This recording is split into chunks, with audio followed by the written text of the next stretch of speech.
ముందుగా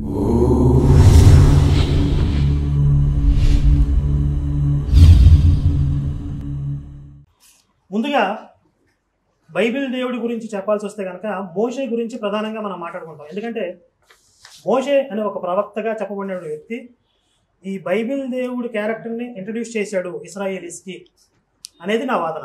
దానికి సంబంధించినటువంటి ఆధారాలు కూడా బైబిల్లో ఉన్నాయి. మోషే వచ్చి పరిచయం చేసేదాకా కూడా ఇశ్రాయేలీస్కి యెహోవా అనే పేరు తెలియదు, యెహోవా అనే దేవుడు కూడా తెలియదు. వాళ్ళు ఒకానొక కారణంతో, ఏదో ఒక కారణంతో ఈజిప్టులో దాస్యంలో ఉన్నారు. అంటే సెకండ్ గ్రేడ్ పౌరులుగా, ప్రథమ పౌరులుగా కాదు, ప్రథమ పౌరసత్వం కలిగిన వారిగా కాకుండా ద్వితీయ శ్రేణి పౌరసత్వం కలిగిన వాళ్ళుగా, వాళ్ళ చేత కొన్ని శ్రమలు అనుభవిస్తున్న వాళ్ళుగా ఈజిప్టులో ఉన్నారు ఇశ్రాయేలీస్.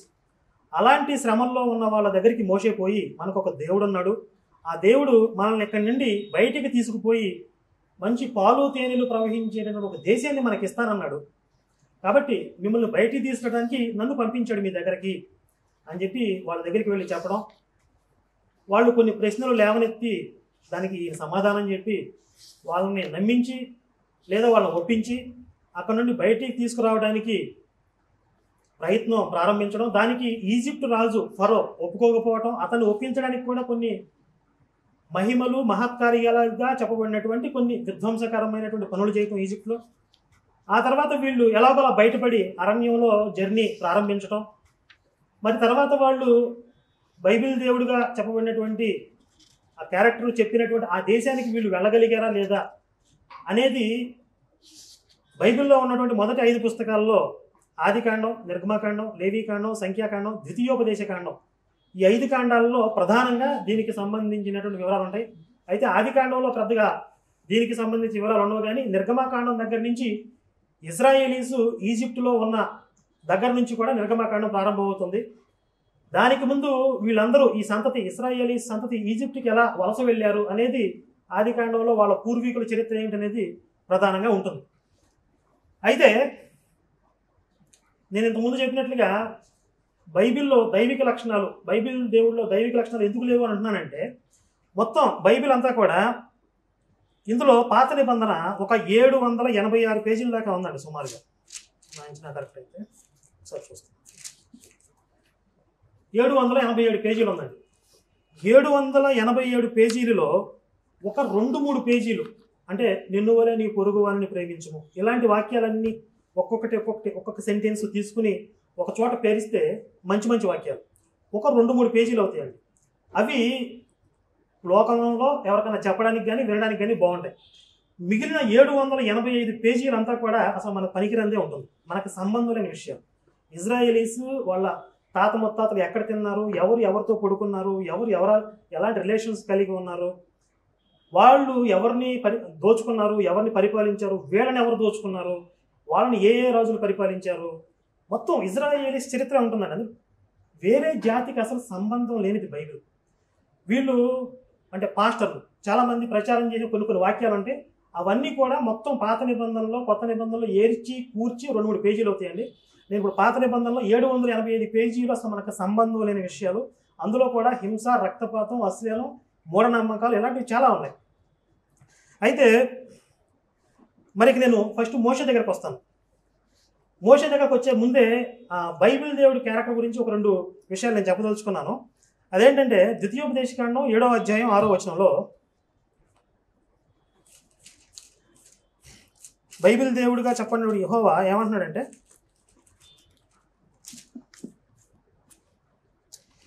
నీవు నీ దేవుడైన యెహోవాకు, నీవు అంటే ఇక్కడ ఇజ్రాయేలీస్ ఉద్దేశించి చెప్తున్నాడండి ఆయన. నీవు అంటే మొత్తం ఇజ్రాయేలీస్ ప్రజలు. నీవు నీ దేవుడైన యెహోవాకు ప్రతిష్ఠిత జనము, నీ దేవుడైన యెహోవా భూమి మీద ఉన్న సమస్త జనముల కంటే నిన్ను ఎక్కువగా ఎంచి నిన్ను తనకు స్వకీయ జనముగా ఏర్పరచుకొనెను. చూడండి, ఇక్కడ మిమ్మల్ని భూమి మీద ఉన్నటువంటి సమస్త జనాల కంటే కూడా ఎక్కువగా ఎంచి నిన్ను నా సొంత జనంగా నాకు ప్రతిష్ఠించుకున్నాను అంటున్నాడు. అంటే ఒక జాతిని ఉద్దేశించి, ఒక జాతిని సెపరేట్ చేసి, ఈ జాతి నా ప్రజలు, మిగిలిన వాళ్ళకంటే ఈ జాతి గొప్పది అనేది సహజంగా మనం క్యాస్ట్ లీడర్స్లో చూస్తాం. అంటే ఒక గ్రూపు, ఒక ముఠా నాయకుడు ఇలాంటి రేంజ్లో ఆ స్థాయిలో అయితే మనకు ఓకే. అంటే నాకు బైబిల్ చదువుతుంటే కూడా బైబిల్ దేవుడు ఒక ముఠా నాయకుడు, ఇజ్రాయెల్ ముఠా నాయకుడు ఆ స్థాయిలోనే కనపడ్డాడు, ఆ గ్యాంగ్ లీడర్ అన్న స్థాయిలోనే కనపడ్డాడు తప్ప ఎంతసేపు కూడా ఈ ఇజ్రాయేలీస్ జాతిని ఉద్దేశించి మిమ్మల్ని నేను ఉద్ధరిస్తాను, మీ ప్రయోజనాలు కాపాడుతాను, మీరు ఏం చేసినా కూడా మీరు దోచుకోవడానికి నేను సహకరిస్తాను, ఇలాంటి వాళ్ళ ప్రేరేపించే విషయాలే తప్ప లోక కళ్యాణం కొరకు ఆయన చేసినటువంటి పనులు ఏవి కూడా లేవు. ఇది బైబిల్ దేవుడికి సంబంధించి జస్ట్ ఒక శాంపిల్ మీకు ఇంట్రడ్యూస్ చేయడం జరిగింది. ఇక తర్వాత మోషే దగ్గరికి వెళ్దాం. ఇంతకుముందు చెప్పినట్లుగా ఈ ఈజిప్టులో ఉన్నటువంటి ఇజ్రాయేలీస్ని బయటికి తీసుకురావడానికి ఈయన చేసినటువంటి ఆ ప్రయత్నాలు కానీ ఆ జర్నీ కానీ ఒకసారి చూస్తే మోషే బైబిల్ దేవుణ్ణి ఇంట్రడ్యూస్ చేశాడు, ఆయనే క్రియేట్ చేశాడు అనే భావన మీకు వస్తుందో లేదో నేను కొన్ని ఆధారాలు చెప్తాను, అవి మీరు పరిశీలించుకోండి. ఒకసారి నిర్గమకాండం 2వ అధ్యాయం 11వ వచనం చూడండి. బైబిల్ ఉన్నవాళ్ళు, తెలియని వాళ్ళు, హిందువులకి బైబిల్ ఉండదు, వాళ్ళకి తెలియదు కాబట్టి నేను చెప్పేది మీరు వినండి. నేను బైబిల్లో లేని విషయాలు చెప్పను, ఒకళ్ళు చెప్పినా నా పక్కన ఉన్న వక్త ఒప్పుకోరు కాబట్టి ఆయన ఎక్స్పోజ్ చేస్తారు. 2వ అధ్యాయం 11వ వచనం. ఆ దినములలో మోషే పెద్దవాడై తన జనుల యొద్దకు పోయి వారి భారములను చూచెను. అంటే ఇజ్రాయేలీస్ ఈజిప్ట్లో ఆ దాస్యంలో ఉన్నారని చెప్పుకున్నాం కదా, వాళ్ళు పడుతున్నటువంటి బాధలు చూశాడు. అప్పుడు అతడు తన జనులలో ఒక హెబ్రీయుని, అంటే హెబ్రూ భాష మాట్లాడే వాళ్ళని హెబ్రీయుడు అని అంటారు. ఈ ఇజ్రాయేలీస్ హెబ్రీ భాష మాట్లాడతారు కాబట్టి వీళ్ళని హెబ్రీయులు అనే పేరుతో కూడా పిలిచారు. ఒక హెబ్రీయుని ఒక ఐగుప్తీయుడు కొట్టగా చూచెను. ఇశ్రాయేలు వ్యక్తిని ఒక ఐగుప్తుడు కొట్టాడు. అతడు అటు ఇటు తిరిగి చూచి ఎవడనూ లేకపోగా ఆ ఐగుప్తీయుని చంపి ఇసుకలో వాని కప్పిపెట్టాడు. ఎవరు? మోషే. మోషే అనేవాడు ఏం చేశాడు? అటు ఇటు చూశాడు, ఎవ్వరు లేరు, ఆ ఐగుప్తీయుని కొట్టి వాడిని ఇసుకలో కప్పెట్టేశాడు. ఇక్కడ మోషే ఇంట్రడక్షన్ ఇది. మోషే పెద్దవాడు అయిన తర్వాత ఇంట్రడక్షన్. చిన్నపిల్లాడప్పుడు వేరే కథ ఉంటుందని అప్రస్తుతం. ఇది ఒక సినిమాలో ఒక విలన్ క్యారెక్టర్ ఎంట్రీ లాగా అనిపించింది నాకు. అంటే రావడం ఒక మర్డర్తో ఎంట్రీ అయ్యాడు. దానికి కూడా కారణం ఏంటి అంటే ఇజ్రాయేల్ వాడు ఐగుప్తు వాడు పోరాడుకుంటున్నారు, ఇతను కొట్టాడు. అంటే అతనికి సర్ది చెప్పే విధానంలో కానీ లేకపోతే అతన్ని కంప్లైంట్ చేసి అధికారులకి కంప్లైంట్ చేసి న్యాయ పోరాటం కానీ అసలు ఎందుకు గొడవ అవుతుంది, ఎవరు తప్పు అనే వివరాలు కూడా అక్కడ లేవు. డైరెక్ట్గా అటు ఇటు చూశాడు, వాడిని చంపేశాడు, చంపి ఇసుకలో పాతి పెట్టేశాడు. అంటే ఇది పక్కా ప్రొఫెషనల్ ఒక నేరస్తుడి స్వభావం. అంటే ఒక హత్య చేయడానికి వెరవకుండా చేయడానికి ముందు జాగ్రత్తలు తీసుకున్నాడు, ఎవరైనా ఉన్నారేమో చూశాడు, హత్య చేశాడు, ఆధారాలను ధ్వంసం చేశాడు. అంటే మనం షార్ట్ టెంపర్లో చేసే కొన్ని పొరపాట్లు తప్పులు ఉంటాయి. అది చేసిన తర్వాత వాళ్ళు భయపడిపోయి అక్కడి నుంచి పారిపోవటం, ఇంకేదో తప్పు చేయడం అలా జరుగుతుంది. కానీ మోషే పక్కాగా ఒక ప్రొఫెషనల్ క్రిమినల్ ఏం చేస్తాడు, ఎవరూ లేకుండా చూసుకుని వాడిని చంపేసి ఇసుకలో పాతి పెట్టేసి ఆధారాలు ధ్వంసం చేసి వెళ్ళిపోయాడు. ఇది మోషే ఇంట్రడక్షన్ అండి. ఈయన క్యారెక్టర్. ఈయన బైబిల్లో గొప్ప ప్రవక్త. మోషే నా ఇల్లంతట్లో నమ్మకమైన వాడు అని చెప్పి బైబిల్ దేవుడు చెప్పాడు. అతను అందరికంటే సాత్వికుడు అని కూడా చెప్పాడు. మోషే ఎంతటి సాత్వికుడో మీరు చూస్తారు ఇప్పుడు బైబిల్లో. తర్వాత ఈ ఇజ్రాయేలీస్ని బయటికి తీసుకురావాలి అనే ఒక కాన్సెప్ట్ ఉంది కదా ఈయనకి. అప్పుడు ఈయన ఏం చేశాడు, ఈ మర్డర్ చేసిన తర్వాత వేరే దేశం మిద్యాను దేశానికి పారిపోయాడు. అక్కడ ఆ మిద్యాను యాజకుడైనటువంటి యిత్రో అనే వ్యక్తి ఉంటాడు, అతని కూతుర్ని పెళ్లి చేసుకుంటాడు, మొత్తానికి అక్కడ సెటిల్ అయిపోతాడు. మళ్ళీ ఒక 80 సంవత్సరాల తర్వాత తిరిగి వస్తాడు. తిరిగి వచ్చి ఎందుకు తిరిగి వస్తాడు, ఈయనకి ఒక రోజు గొర్రెలు మేపుతుంటే అక్కడ బైబిల్ దేవుడు ఈయనకి కనపడ్డాడంట. అక్కడ కనపడి ఏం చెప్తున్నాడు, ఒకసారి 3వ అధ్యాయం 17వ వచనానికి వెళ్దాం.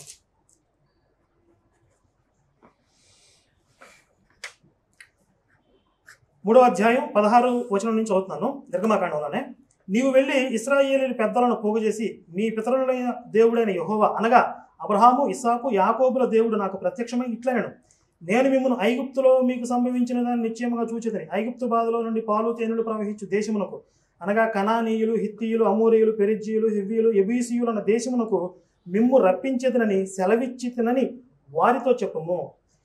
అక్కడ 7 జాతుల వాళ్ళు నివసిస్తున్నారు. ఆ 7 జాతుల వాళ్ళు నివసించే దేశానికి మిమ్మల్ని ఈ బాధలో నుండి బయటికి తీసుకెళ్ళిపోతానని చెప్పి ఇందుకు ఒక దేవుడు నాకు కనపడ్డాడు, మీ పితరుల దేవుడు అయినా, నువ్వు వెళ్ళి వాళ్ళతో చెప్పు అని చెప్పి మోషేకి చెప్పాడు. సరే, ఈయన ఏమంటాడు తర్వాత దానికి,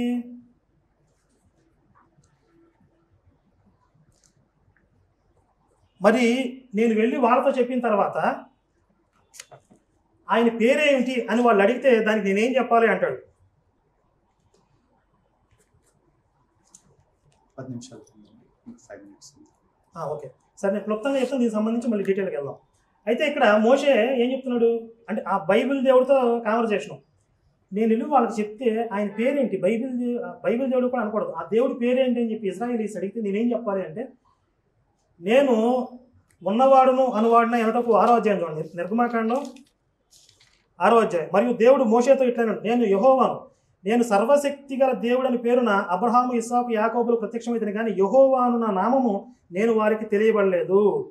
అంటే యెహోవా అనే పేరు వాళ్ళకి తెలియదు, మీ పూర్వీకులకు నేను సర్వశక్తి గల దేవుడను అనే పేరు మీద నేను ప్రత్యక్షమయ్యానని చెప్పు, ఆ సర్వశక్తి గల దేవుడే ఇప్పుడు మనల్ని విడిపించడానికి వచ్చాడు అని చెప్పి నువ్వు వాళ్ళకి చెప్పు అని చెప్తున్నాడు. అయితే ఇది ఒక చిన్న కాంట్రడిక్షన్ ఉంది ఇక్కడ. మరి ఇదే బైబిల్లో కొంచెం ముందుకెళ్తే ఆది కాండంలో ఒక ప్రాంతానికి అబ్రహాము యెహోవా ఈరే అని పేరు పెట్టినట్టుగా ఉంది. యెహోవా అనే పేరు అబ్రహాము ఇస్సాకు యాకోబుకి తెలియకపోతే యెహోవా ఈరే అని పేరు ఎలా పెట్టాడు? ఇంకొకటి కొన్ని చోట్ల యెహోవా పేరుతో ప్రార్థన చేయటం ఆరంభమైనది అని కూడా ఉంది, అది మీకు రెఫరెన్స్ ఇస్తాను నేను. సరే, ఇది కాంట్రడిక్షన్ నేను వదిలేసి ముందుకెళ్తే అంటే బైబిల్ దేవుడు మోషే ద్వారా ఇజ్రాయేలీస్కి తనను తాను ఇంట్రడ్యూస్ చేసుకుని పలానా దేవుడు వచ్చి మనల్ని విడిపిస్తాడని చెప్పమని చెప్తున్నాడు. ఇక్కడ నా పాయింట్ ఏంటంటే ఆల్రెడీ ఇజ్రాయేలీస్కి వాళ్ళ పూర్వీకుల దగ్గర నుండి సంక్రమించినటువంటి దేవుడికి సంబంధించిన నమ్మకాలు కానీ వాళ్ళ ఆరాధన పద్ధతులు కానీ అన్నీ కొనసాగుతూ ఉంటాయి, అంటే తరం నుంచి తరం వరకు. కానీ సడన్గా అవన్నీ యెహోవా గురించి వాళ్ళు ఎలా మాయమైపోయినాయి, యెహోవా అనే దేవుడు వాళ్ళకి తెలియకుండా ఎలా పోయాడు. కొత్తగా మోషే వచ్చి మన పూర్వీకుల చరిత్ర ఇది, వాళ్ళకు ప్రత్యక్షమైన దేవుడు ఇది, మన తాత ముత్తాతలతో ఆయన వాగ్దానం చేశాడు పలానా దేశం మనకి ఇస్తానని చెప్పి, కాబట్టి మనం ఎక్కడి నుండి వెళ్ళిపోవాలి అని మోషే చెప్పడం ఏంటి అంటే ఇప్పుడు మన తాత ముత్తాతలకు సంబంధించిన విషయాలు కానీ మనం భారతదేశంలో ఎన్నో తరం మనకు తెలియదు, కానీ మన వందల వేల సంవత్సరాల నుండి మనకు సంక్రమించినటువంటి ఆచార వ్యవహారాలు మత విశ్వాసాలు మనం కలిగి ఉన్నాం. మధ్యలో ఎక్కడొక్కడ ఆ సిస్టమ్ పూర్తిగా మటుమాయం అయిపోవడం కానీ బ్రేక్ అవ్వడం కానీ లేదు. కానీ ఇజ్రాయేలీస్కి ఇలా మటుమాయం అయిపోయి వాళ్ళు అక్కడ ఈజిప్టులో ఉన్నప్పుడు యెహోవాను పూజిస్తున్నారని లేదు, ఈయన వచ్చి పరిచయం చేసుకున్నాడు. అంటే ఇక్కడ మోషే అనే ఒక వ్యక్తి స్పష్టంగా నేర స్వభావం కలిగిన ఒక వ్యక్తి బైబిల్ దేవుణ్ణి ఇంట్రడ్యూస్ చేశాడు. అది కూడా అతనికి ఒక జాతి అహంకారం ఉంది. ఇంతకుముందు ఆ హత్య చేసింది కూడా తన జాతి వాడిని ఐగుప్తీయుడు కొడుతున్నాడు అనేటటువంటి దురాభిమానంతో వాడిని చంపేసి హత్య చేశాడు. అంటే మోషేలో ఒక జాతి దురాభిమానం ఎంత ఉంది అంటే వేరే జాతి వాడిని కొట్టి చంపేసి ఎంత ఉంది. అలాంటి జాతి దురాభిమానం కలిగినటువంటి మోషే ఈ ఈజిప్టులో ఉన్నటువంటి ఈ ఐగుప్తు ఇజ్రాయేలీస్ అందరినీ కూడా బయటికి తీసుకుపోయి వీళ్ళకి ఒక రాజ్యాన్ని ఏర్పాటు చేయాలి, వాళ్ళకి నేను రాజు అవ్వాలి అనే ఒక మనస్తత్వం కలిగి ఉన్నాడు. దానికోసం ఒక దేవుడిని సృష్టించి వాళ్ళ దగ్గరికి తీసుకొచ్చాడు. ఇది మొదటి రౌండ్లో నా యొక్క ఆర్గ్యుమెంట్. దీనికి సంబంధించి ఈ యెహోవా అనే దేవుణ్ణి మోషే కల్పించాడు అనే దానికి సంబంధించి ఆ పాయింట్కి సంబంధించి ఇంకా అనేక ఆధారాలు నేను మీకు ఇవ్వబోతున్నాను. తర్వాత వీళ్ళ జర్నీ ఎలా సాగిందనే ఆ వివరణలో అవన్నీ కూడా మీకు వస్తాయి. సంతోషం అండి. 13 నిమిషాల్లో మీరు ముగించారు. రాంపల్లి గారు, ఇంతవరకు కర్ణాకు సుగుణ గారు చెప్పినటువంటి అంటే బైబిల్ సంబంధం లేనటువంటి కర్ణాకు సుగుణ గారు మాత్రమే కల్పించినటువంటి కట్టుకథలు మనం విన్నాం. అయితే ఇప్పుడు ఏంటంటే నిజంగా బైబిల్ దేవుడు ఎవరు, బైబిల్ అంటే ఏంటి అన్నది నేను మొదట ఇంట్రడక్షన్ ఇచ్చి అటు తర్వాత కర్ణాకు సుగుణ గారు చెప్పినటువంటి ఆ అసత్యాలను ఒక్కొక్కదాన్ని నేను విడదీస్తాను. ఎక్కువ మాట్లాడలేదు ఆయన, అన్ని సొంత మాటలు మాట్లాడాడు. బైబిల్లో ఎలాంటిది ఆయన మాట్లాడిన దానికి బైబిల్ ఏ వచ్చినా కూడా సపోర్ట్ చేయట్లేదు. సరే, ఆ విషయానికి వస్తాను చివరిలో. మొట్టమొదటిగా బైబిల్ అంశం ఏంటంటే ఇక్కడ ఈరోజు తీసుకున్నటువంటి అంశం చాలామంది తెలియదు. బైబిల్ అన్నది దైవ గ్రంథమా అన్నది మొదటి అంశము. ఇందులోనే రెండవది ఏంటంటే బైబిల్ దేవుడు ఉన్నాడా, లేకపోతే బైబిల్లో దేవుడు ఉన్నాడా, లేకపోతే బైబిల్లో ఉన్నటువంటి ఆ పాత్రకి దేవుని లక్షణాలు సరిపోతాయా అన్నది టైటిల్. బైబిల్ దైవ గ్రంథమా. నెంబర్ 2, బైబిల్లో దేవుడు ఉన్నాడా, లేకపోతే బైబిల్లో ఉన్నటువంటి ఆయనకి దైవ లక్షణాలు ఉన్నాయా అన్నది అంశం. కర్ణాకు సుగుణ గారు లేవదీసినటువంటి అసత్యాలను నేను కొట్టివేసే ప్రయత్నం చేస్తున్నాను. మోషే యెహోవా పేరు పరిచయం చేశాడు అనేటువంటి మాట చెప్పాడు. దానికి బైబిల్లో ఆధారం ఏంటో కరుణాకర్ గారు నాకు చెప్పాలి. ఇకపోతే ఓల్డ్ టెస్టిమెంట్ అన్నది, పాత నిబంధన అన్నది మనకు కాదు, అది కేవలం ఇశ్రాయేలుకి అని అన్నాడు. మరి ఓల్డ్ టెస్టిమెంట్లో వ్యభిచరింపకూడదని ఉంది, నరహత్య చేయకూడదని ఉంది, తల్లిదండ్రులను సన్మానించాలని ఉంది, అబద్ధ సాక్ష్యం పలకూడదని ఉంది, పొరుగు వారిని ఆశించకూడదని ఉంది, పరిశుద్ధంగా బ్రతకాలని ఉంది. ఇవన్నీ కూడా ఇశ్రాయేలుకి మాత్రమే, భారతదేశంలో మనకు పనికిరావా, మనం వ్యభిచారం చేయొచ్చా? ఇకపోతే గాడ్స్ క్యారెక్టర్ అనేది ఆయన ద్వితీయోపదేశకాండ 7వ అధ్యాయం 6వ వచనంలో ఆయన అమోరీయుల్ని, కనానీయులు వీళ్ళందరూ చంపమని దేవుడు చెప్పాడు, ఈయన ఒక ముఠా నాయకులాగా ఉన్నాడు అని ఈయన అన్నాడు. మరి 7వ అధ్యాయం దాటి 9వ అధ్యాయం 1వ వచనం నుంచి 4వ వచనాలని అంటే ఎందుకు కరుణాకర్ గారు చూడలేకపోయారు అన్నది నా ప్రశ్న. ఒకసారి నేను చదివి వినిపిస్తాను చూడండి. అక్కడ 9వ అధ్యాయం 1వ వచనం నుంచి 4వ వచనం వరకు, అంటే కనానీయుల్ని, అమోరీల్ని, హిత్తీల్ని, హివ్వీల్ని చంపమన్నాడు ముఠా నాయకుల్లాగా అని. అంటే ఎందుకు చంపమన్నాడు? ఊరకే చంపమన్నాడు. నేను ముందే చెప్పాను కదా, దైవ లక్షణంలో జస్టిస్ అనేది ఆయన లక్షణం. జస్టిస్ అంటే న్యాయం. న్యాయమూర్తికి అన్యాయం జరిగినప్పుడు శిక్షించడమే తెలుసు కదా, శిక్షాస్మృతి అదే చెప్తుంది కదా. If he is god of justice, he should be punish. ఆయన పనిష్ చేయాలంతే.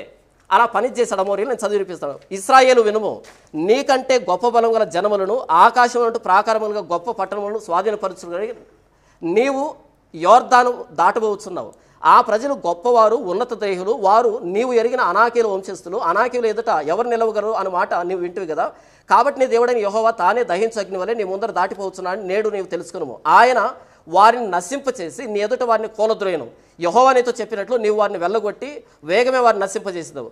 నీ దేవుడని యెహోవా నీ ఎదుటి నుండి వారిని తోలివేసిన తర్వాత నేను ఈ దేశమును స్వాధీనపరచుకున్నట్లుగా యెహోవా నా నీతిని బట్టి నన్ను ప్రవేశపెట్టినని అనుకొనవద్దు.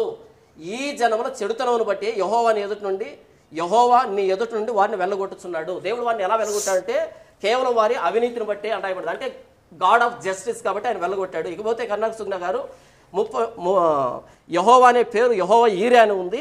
ఇక్కడేమో యెహోవా అనే పేరు తెలీదు అనేటువంటి మాట చెప్పాడు కదా. యెహోవా అనే పేరు నాట్ జస్ట్ లెటర్స్ కాదు అవి. 33వ అధ్యాయం నిర్గమకాండం 19వ వచనం ప్రకారం ఆయన క్యారెక్టర్, ఆయన స్వభావం, ఆయన కనికరము, ఆయన దయ, ఆయన కృప, ఆయన ఇవన్నీ కూడా క్యారెక్టర్స్ అని 34:6 వచనం ప్రకారం కూడా ఒక్క విషయం, ఒక్క చిన్న మాట అన్న. తర్వాత ఈయన కరుణాకర్ సుగ్నా గారు యెహోవా అనేటువంటి పేరు మటుమాయం అయిపోయింది, ఎవరికి తెలియదు అని అన్నాడు. ఎక్కడుంది ఆ రెఫరెన్స్ ఒకసారి నాకు చెప్పాలి. తర్వాత జాత్యహంకారం అన్నాడు. మరి మోషే ఇశ్రాయేల్ పక్షాన యుద్ధం చేయడం అన్నది జాత్యహంకారం అయితే, మరి మన స్వాతంత్ర సమరయోధులు బ్రిటిష్ వాళ్ళతో చేసింది ఏంటి? అది జాత్యహంకారమేనా? తర్వాత రాజ్యం స్థాపించాలని, రాజుగా మారాలని, దేవుని సృష్టించాడనే మాట కరుణాకర్ గారు ప్రయోగించారు. మరి ఆ రెఫరెన్స్ ఎక్కడుందో బైబిల్ నాకు చూపించాలి. థ్యాంక్ యూ వెరీ మచ్ అన్న. 20 నిమిషాలు ఎక్స్ట్రా తీసుకున్నాను, సారీ. సరే, ఇప్పుడు నేను మొదటి రౌండ్లో ఏదైతే కొన్ని అంశాలు లేవనెత్తానో ఫస్ట్ వాటికి సమాధానం చెప్పకుండా బ్రదర్ జాన్ పాల్ గారు సహజంగా ఏదైతే క్రైస్తవ ప్రచారకులు బయట ఓదరగొడతారో అవన్నీ టకటక కొన్ని రిఫరెన్స్లు, లేకపోతే కొన్ని అసంబద్ధ వాక్యాలు, బయట ప్రచారంలో కొన్ని ఓకదంపుడు మాటలు అన్నీ చెప్పుకుంటూ పోయారు. సరే, అందుట్లో భూమి శూన్యంలో ఉంది అని చెప్పారు. మరి యోబు గ్రంథంలో 38:4 నేను భూమికి పునాదులు వేసినప్పుడు నువ్వు ఎక్కడున్నావు అని అడుగుతున్నాడు.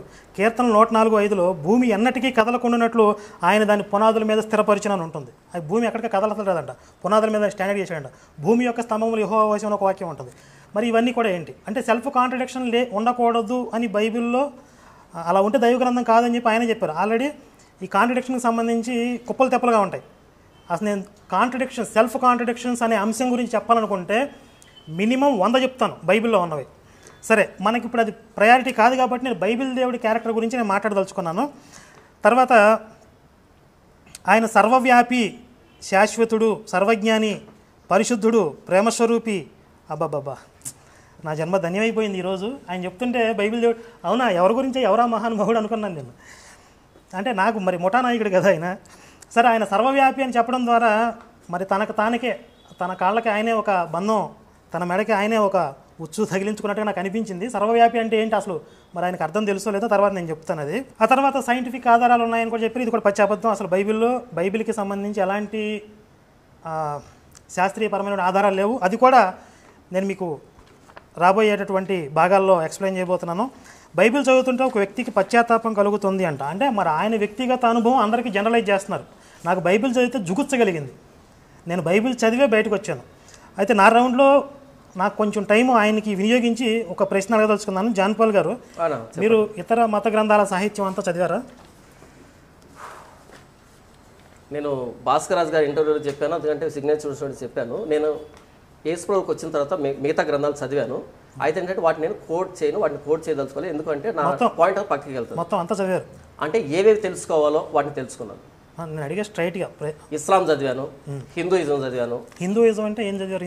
హిందూయిజంలో మీ ప్రామాణిక గ్రంథాలు ఉన్నాయి కదా, భగవద్గీత, భారతం, రామాయణం, వేదాలు, వీటిని చదివాను. మొత్తం చదివాను. ఏది ట్రాన్స్లేషన్ చదివాను, మూల భాషలో చదవాలి నాకు తెలియదు. గూగుల్లో ఇవ్వబడినటువంటి ట్రాన్స్లేషన్ చదివాను. బౌద్ధం చదివారా? బౌద్ధం చదవలేదు.